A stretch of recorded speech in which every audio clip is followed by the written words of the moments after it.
నమస్తే, welcome to best TV. నేను మీ శాన్వి.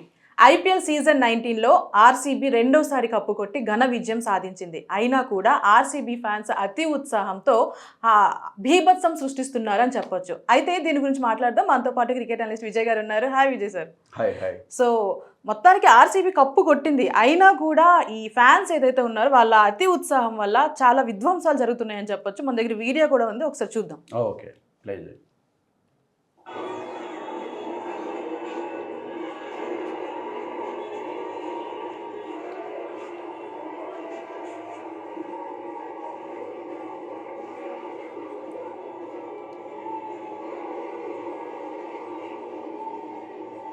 చూసారు కదా. సో దీని గురించి ఏం చెప్తారు? ఇంత అల్లకల్లోలం చేస్తున్నారు, ఏం చెప్తారు దీని గురించి?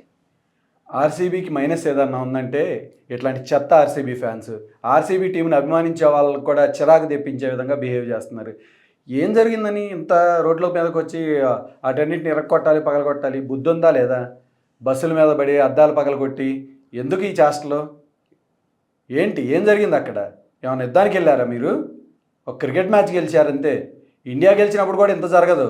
ఎందుకు ఈ పిచ్చి చేష్టలు? అవి మానుకుంటే మంచిది. టీంకు ఉన్న వాల్యూని మీలాంటి చెడగొడుతున్నారు.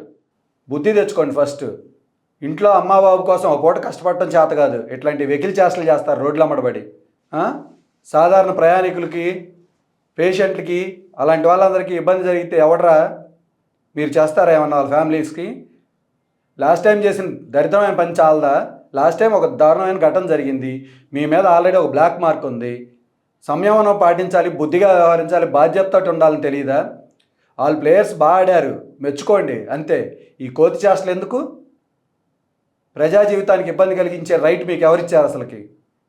పోలీసులు స్ట్రిక్ట్ యాక్షన్ తీసుకోవాలి. వీడియోలను పరిశీలించి ప్రతి వెధవని లోపలేసి ఎరక్కొడితే కానీ బుద్ధి రాదు వీళ్ళకి. మీరు అన్నట్టు లాస్ట్ ఇయర్ కూడా చాలా విధ్వంసం సృష్టించారు. సుమారు 11 మంది ప్రాణాలు కోల్పోయారని చెప్పొచ్చు. అండ్ ఈసారి ఇట్లా చేస్తున్నారా? అసలు ఏంటి ఇది? యాంటీ ఫ్యాన్స్ చేస్తున్నారా లేదా నిజంగా ఫ్యాన్స్ ఇట్లా బిహేవ్ చేస్తున్నారా? యాంటీ ఫ్యాన్స్కి ఏం పని? వాళ్ళ ఇంట్లోంచి కూడా బయటికి రారు, వాళ్ళకేం పని? ఇదంతా ఒక దురాభిమానం వల్ల, ఒక తాగుబోతు సైన్యంలా తయారైనటువంటి అసాంఘిక శక్తులు లాంటి వాళ్ళే ఇలాంటి కార్యక్రమాలు చేస్తారు. మంచి వాళ్ళు ఎవరో ఇలాంటివి చేయరో, ప్రోత్సహించరు. ఆర్సీబీ ఫ్యాన్స్ అందరూ కూడా దీన్ని ఖండించాలి.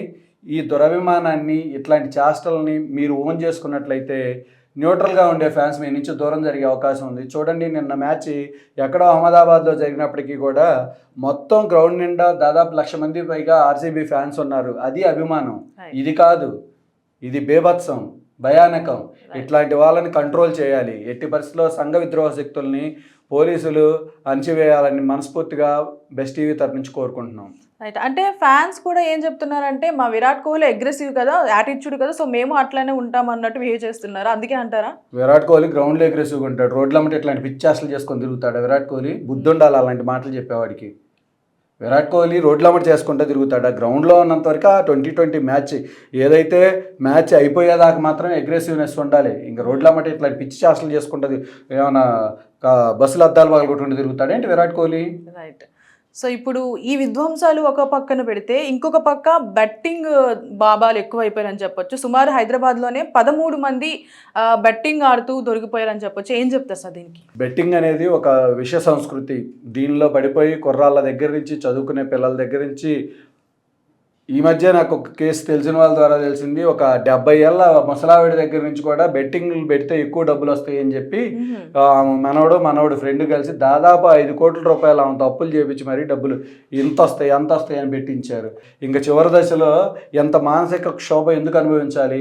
ఇలాగే ప్రతి ఇంట్లో ఇట్లాంటి ఈ దరిద్రం అనేది ప్రతి ఇంటికి చేరుకుంది. దీన్ని మనం తీవ్రంగా ఖండించాలి. ఇట్లాంటి బెట్టింగ్లు ఆడించే వాళ్ళని కూడా మనం వాళ్ళ మీద పెద్ద శిక్షలు పడేటువంటి చట్టాలు తీసుకురావాల్సిన అవసరం ఎంతైనా ఉంది. ఈ బెట్టింగ్ అనేది ఒక దిక్కుమాలినటువంటి సిస్టమ్ అనమాట. దీంట్లో ఎవ్వడూ లాభపడేది ఉండదు, అందరూ నష్టపోవటమే. 100లో 95% నాశనం అయిపోతారు. 5గురికి మాత్రమే అప్పుడప్పుడు డబ్బులు వస్తాయి. అట్లాంటి వాళ్ళని చూపించి ఇట్లాంటి వాళ్ళని దించుతూ ఉంటారు. మీ జీవితాలు అడుక్కు తినే స్థాయికి వస్తాయి. బెట్టింగ్ అనేది మందు, సిగరెట్టు, ఇంకా దిక్కుమాలిన అలవాట్లు ఏమైనా ఉంటే వాటన్నిటికన్నా కలిపి కూడా వాటన్నిటిని మించిన దరిద్రం ఇది. దీని జోలికి వెళ్ళకపోవటం మీకు, మీ కుటుంబాలకి, మీ ఆరోగ్యాలకి మీ సంపాదనకి కూడా చాలా మంచిది. మీ భవిష్యత్తు బాగుండాలంటే బెట్టింగ్ జోలికి వెళ్ళకండి. రైట్. అంటే ప్రభుత్వం ఎన్ని జాగ్రత్తలు తీసుకున్నా కూడా బెట్టింగ్ జరగకూడదని ఎన్ని చర్యలు తీసుకున్నా కూడా ఎందుకు ఇట్లా జరుగుతున్నాయి? అంటే ఇది ప్రభుత్వ వైఫల్యం అనుకోవచ్చా, లేదంటే ప్రజలే మారాలంటారా? ఫస్ట్ ఆఫ్ ఆల్ ప్రజలు మారాలి. ప్రజలు ఎవరు ప్రభుత్వానికి ఏం పోయిద్ది? ప్రజలు కదా, వీళ్ళ జీవితాలు నాశనం అయిపోతున్నాయి కదా. ప్రభుత్వం కూడా బెట్టింగ్ నిర్వహించే వాళ్ళని ఇప్పుడు వాళ్ళు నేరస్తులుగా చూస్తుంది.